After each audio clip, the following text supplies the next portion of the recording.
again today. Today, I get to speak to Cristin Almeida.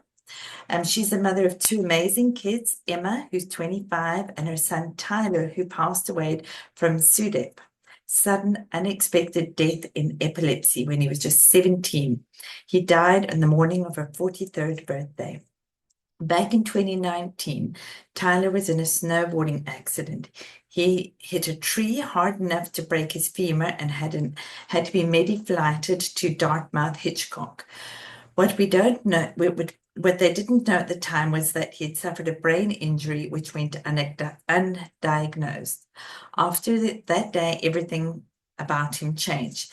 That injury led him to have epilepsy and eventually led to the sudden unexpected death in epilepsy. While they were still trying to figure out what was going on, the doctor chose not to treat him with medication, and they were never told about this nocturnal seizures that could be life-threatening.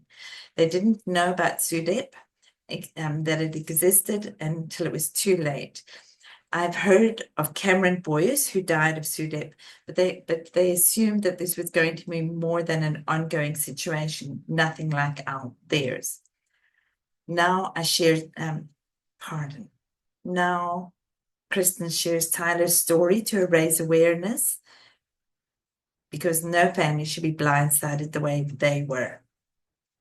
She also does yoga, which is beautiful. And yoga, in Cristin's words, yoga's helped me to breathe, stay grounded, and slowly start to feel more like myself. Since losing her brother, her daughter Emma has done something truly incredible. She finished her degree in biology and went on to earn her master's degree in nursing. The whole family is very proud of her and what has come through grief. So without further ado. Can you hear me? Oh, yes, now I can. Hello, how are you? I'm okay. How are you? I'm okay, thank you. Sorry, let me just turn the pause.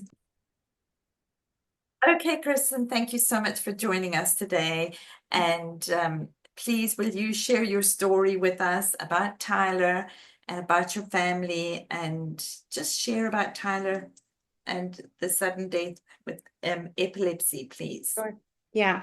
So Tyler was 17. He would be turning 22 this coming June.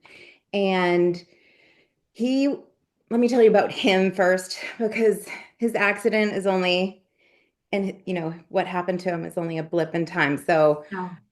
um, he was funny.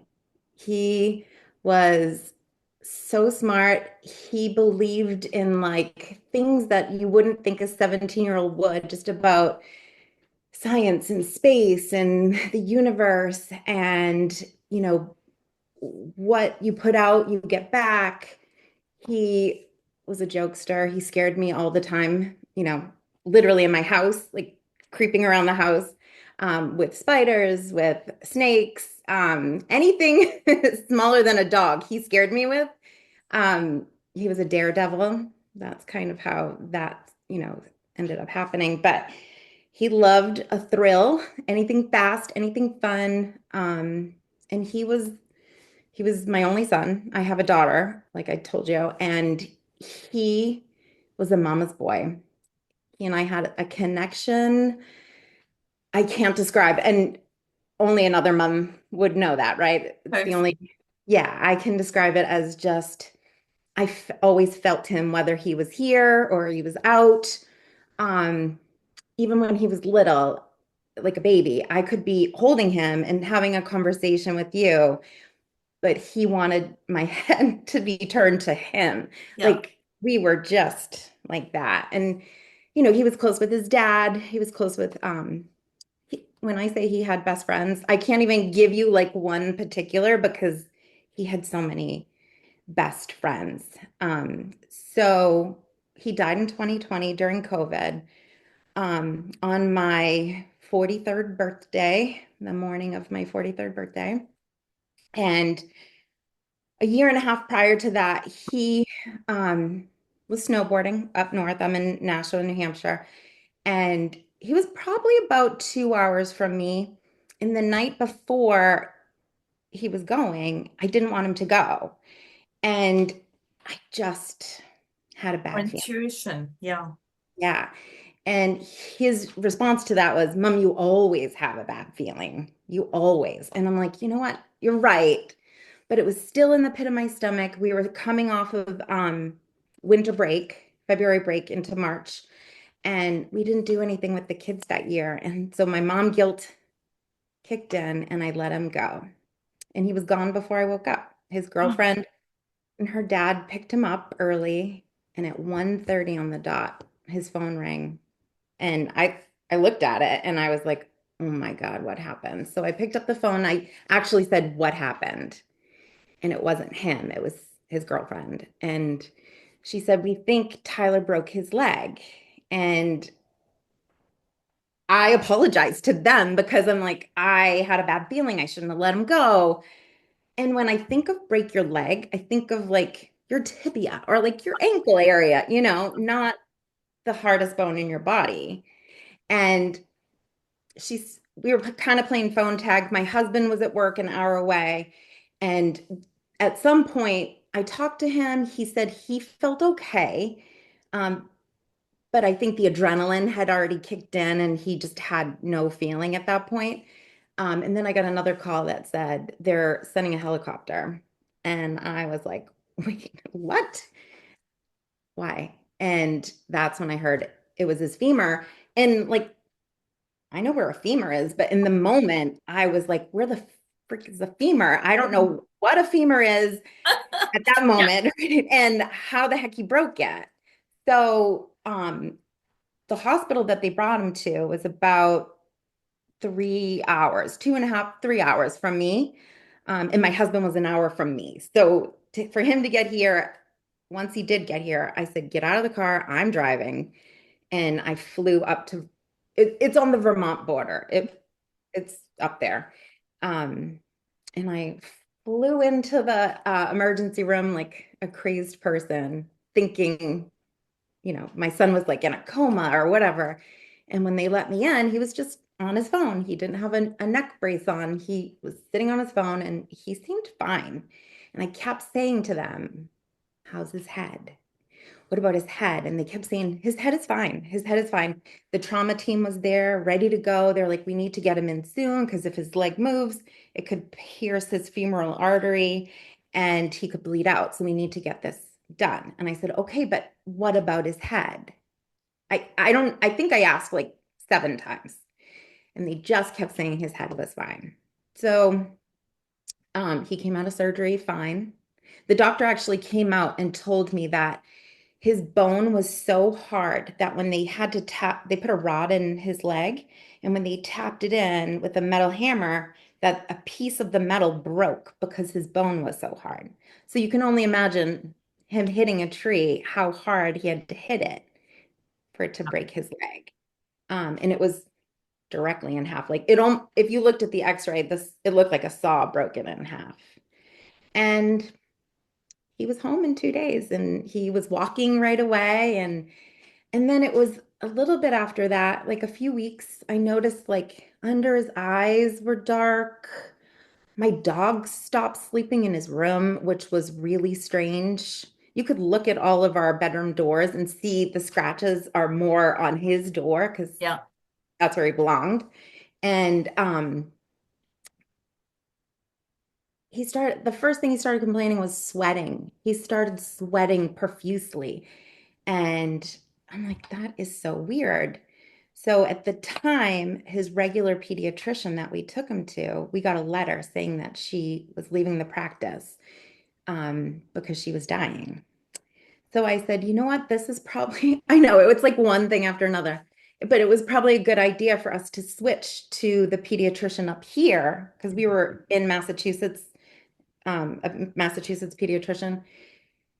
We thought, okay, this is it. My kids weren't sickly kids, so we weren't back and forth Yeah. to the doctors. So having them an hour away for a pediatrician wasn't a big deal. But now that she was dying, I was like, we should probably belong to where your records are for your leg. That was my biggest mistake. My biggest mistake.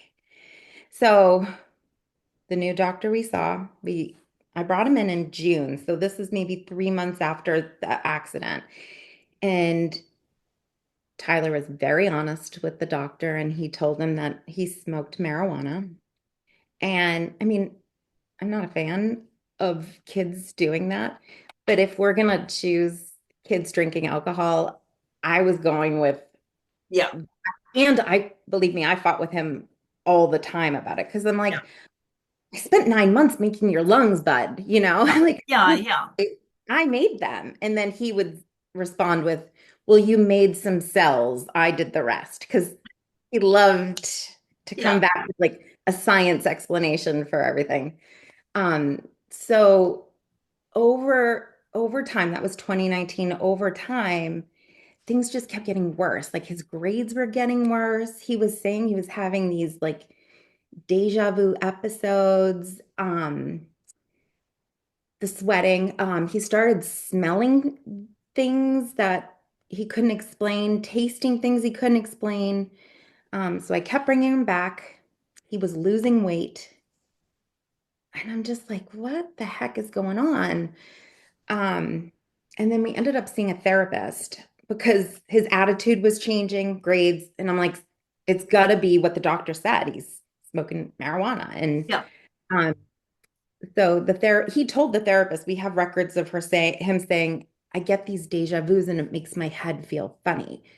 But I don't know if you've ever gotten deja vu, but Now and again. Yeah. yeah, and you don't think anything of it. I mean, Yeah. they've made movies about it and songs about it. It is. Mhm.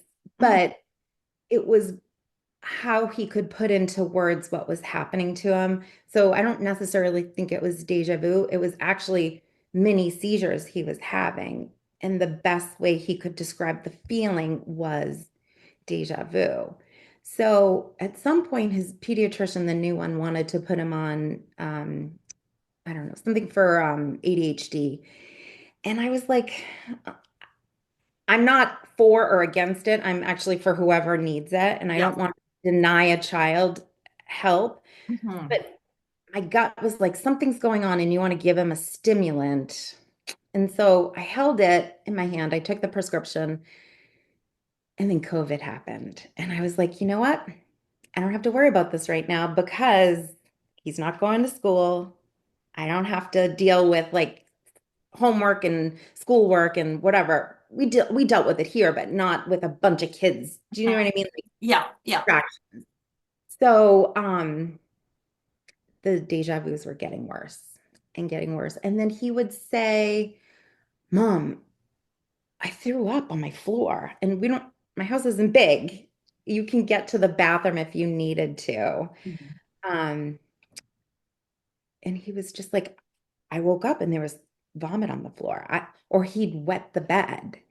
And at some point, I reached out to the pediatrician's office and I said, I don't want to see that doctor again. I need to see someone else because he's not listening to us. The doctor actually told us that it was cannabis overuse syndrome. I don't even think that's a thing. I think he just made it up and wrote a paper about it.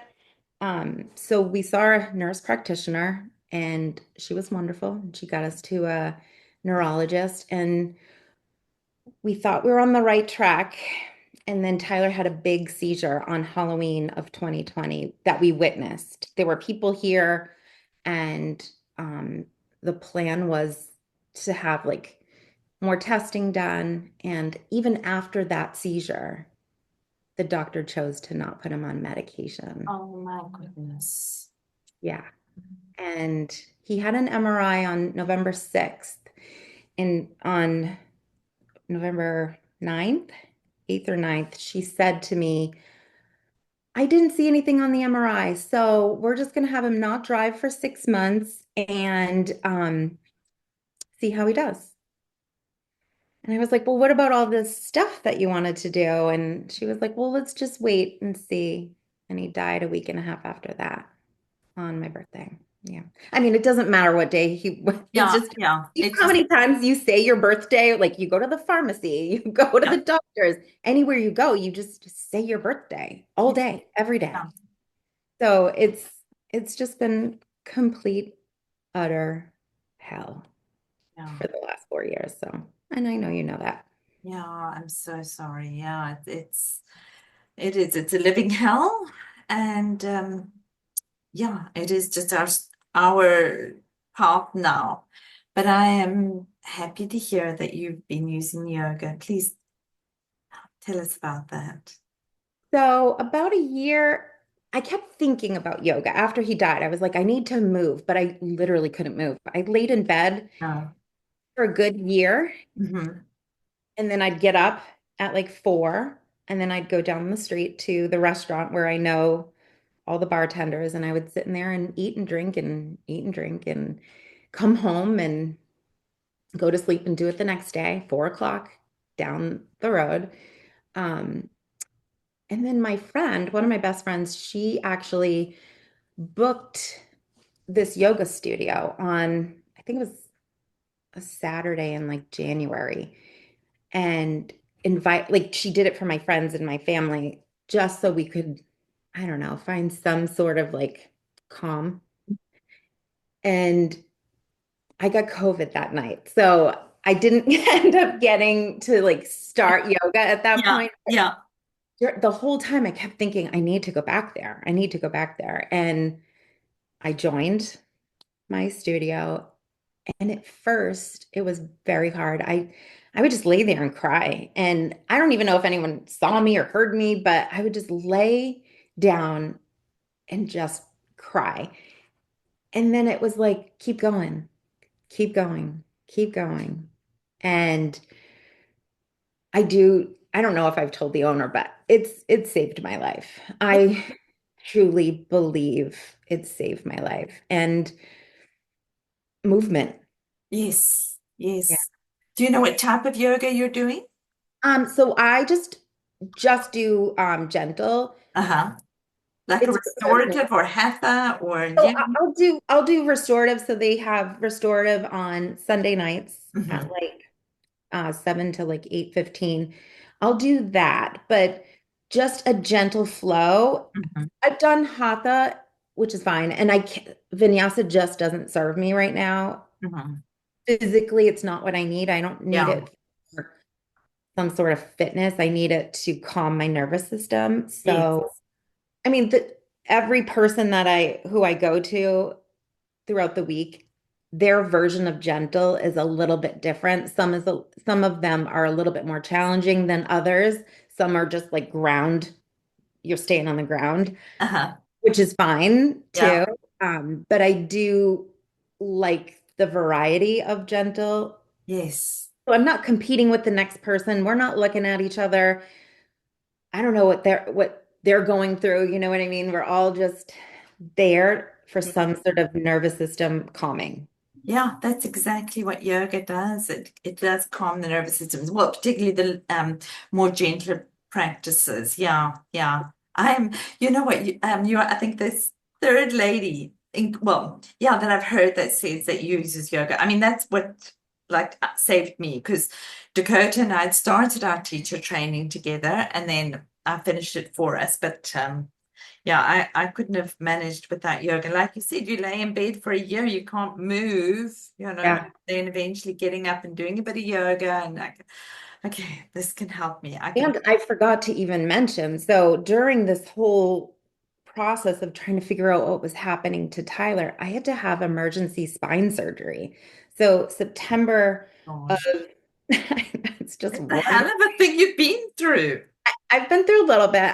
I know there's others that have been through. My story is I've It's been through a gosh, lot. Yeah. yeah. Um, so they had to fuse. When I went in there, they told me that I was one fall away from being paralyzed from the neck down. That's how bad my disc was blown out.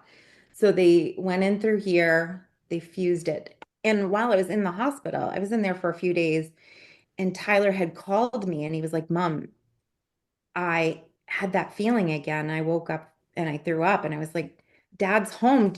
He can bring you here. And he was like, No, no, I'm fine. So I was in a brace. And then November 17th, I got the okay to start physical therapy. And then he died the next day. So I never healed properly. And I had to go to my physical therapist, the poor thing, I would just go there and just she would cry with me. We were just sitting there crying, and I never got, and it's not her fault that she didn't, treat me the way she should have if my kid didn't die. But I've I've come to a place where I have no pain right now, Yeah. and I'm grateful for that. So, yeah, yoga, yoga. Yeah. Yeah, yoga, yes, yoga. Do you mind me asking, I mean, do you go to church or what does your church So, say about yoga? yeah, so we're not religious. I'm more Okay, spiritual. We had a wake for Tyler. He was not, like I said, he was universe, science, brilliant. space.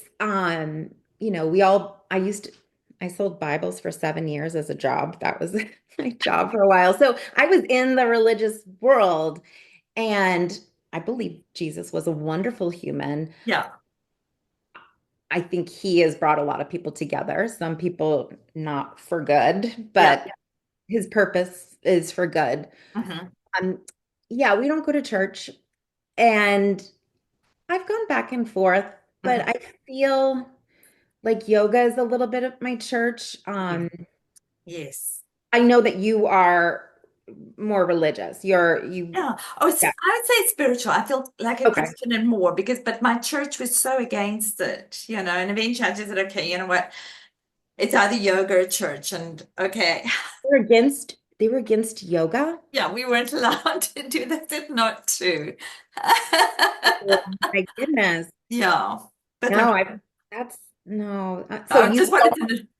you don't go to church anymore. You just do yoga I and believe found a in different Jesus. church that Okay. accepted, but yeah, because I used to think like I'm going to be struck down dead if I do yoga, and Dakota and I like, oh, we're going to be struck down dead, like, oh, and I used to, and then I said, you know what, I could be doing cocaine, heroin, Yeah. drinking as much as I want, and go to church, and then And if I and do, you're not struck down yet. You're still here.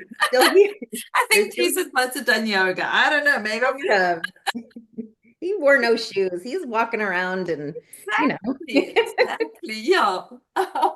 And if I did go to church, it would be a church of acceptance. I Yeah. have friends, like I said, I was in that world for quite some time, and I have friends who are very extreme, very rigorous with their religion, and I have friends who believe that just Jesus loves everybody. It doesn't matter who That, you are or what yes. you do, Yeah. and the purpose is love. Exactly.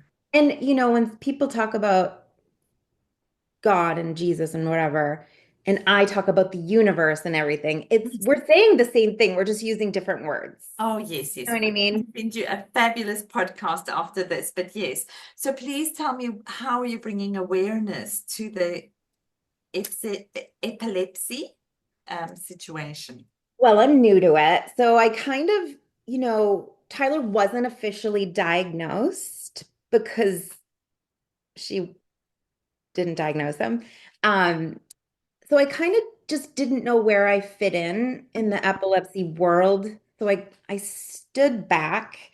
Um, a lot of people that I know who've have children who have died from SUDEP, they were diagnosed, they were medicated, and it's not that a guarantee that if Tyler was put on medication, he'd be here today, but Yeah.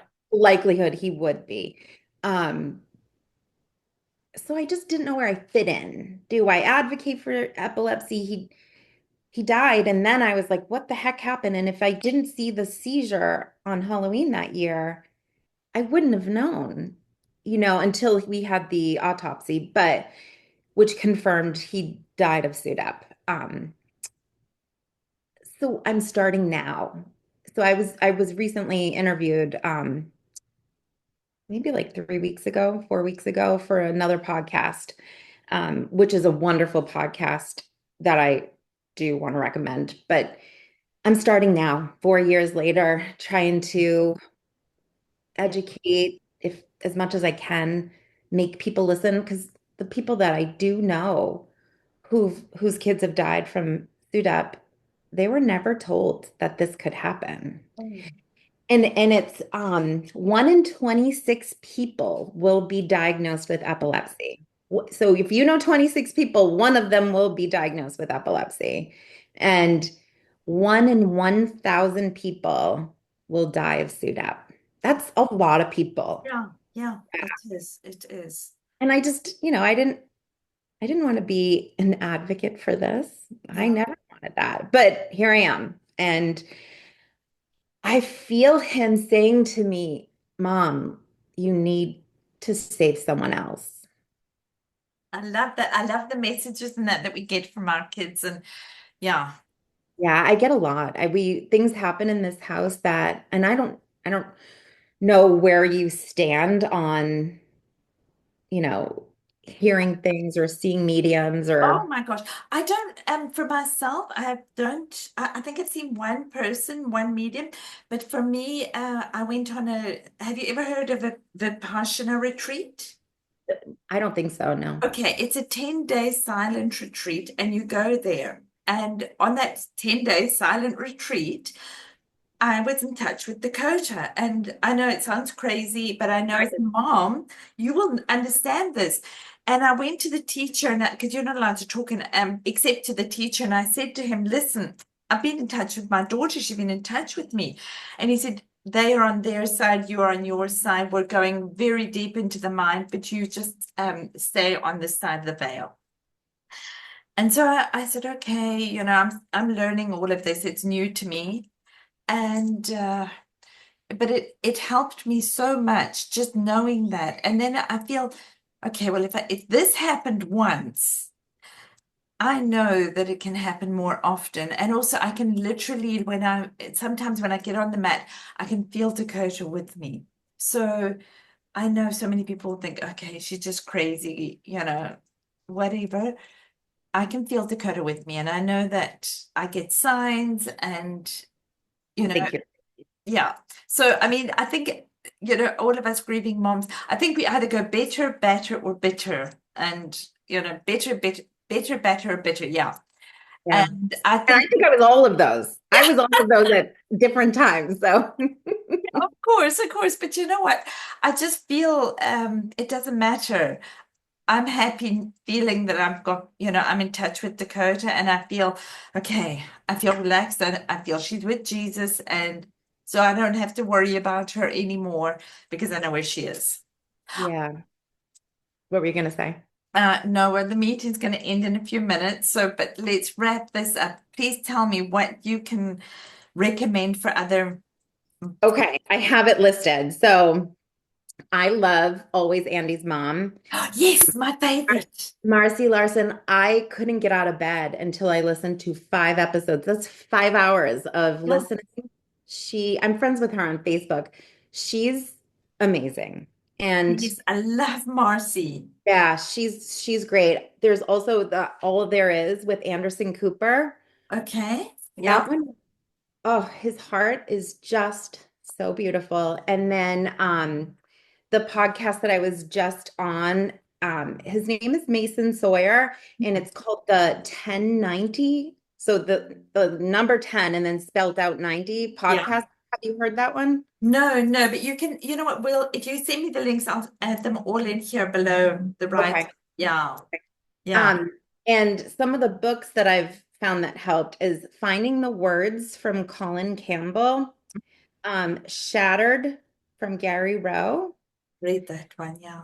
and It's Okay That You're Not Okay from Megan Devine. That I one. love Megan Devine. Yeah. And when I say I read these books, I didn't. I listened to them.